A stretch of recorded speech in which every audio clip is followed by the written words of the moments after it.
Ang naglalakad na anino sa kubo.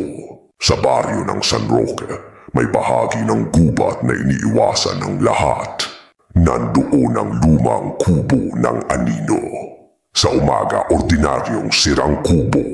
Pero pagsapit ng hating gabi, parang may nabubuhay sa loob. Isang gabi, dumaan si Lara, isang dalagitang mahilig mag-vlog. Pauwi na sana siya nang marinig niya ang mabagal at mabigat na hakbang mula sa loob ng kubo. Tunog ng paang hinihila sa sahig.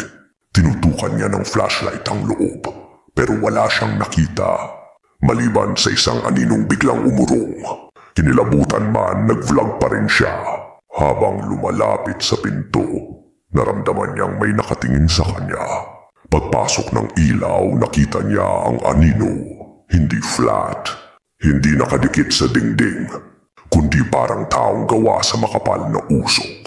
At kung nasaan dapat ang ulo, naroon ang isang mahabang ngiti. Sobrang haba na parang punit. Unti-unti itong lumapit. Napaatras si Lara.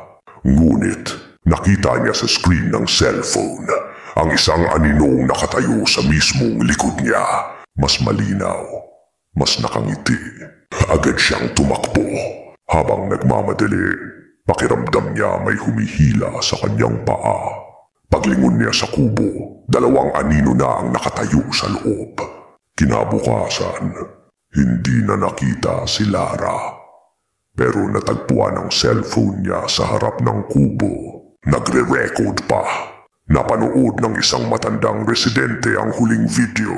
Si Lara, umiiyak habang tumatakbo, saka biglang huminto. Sunod na eksena, nakatayo siya sa loob ng kubo.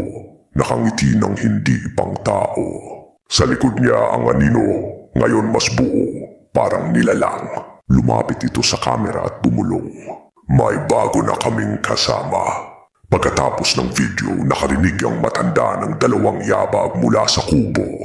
Mula sa siwang ng pinto, may sumilip na dalawang anino, isang malaki at isang maliit na may hawak na cellphone.